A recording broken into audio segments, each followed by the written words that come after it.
Hoy vamos a hacer el unboxing de este Funko Pop de Doctor Strange Universe of Madness. Está muy bonito, es Limited Edition.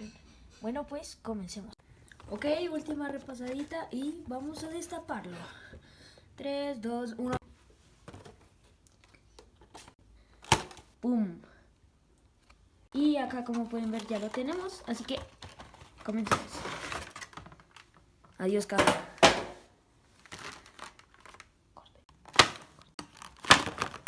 Ya salió acá esta figura de Doctor Strange Universe of Madness.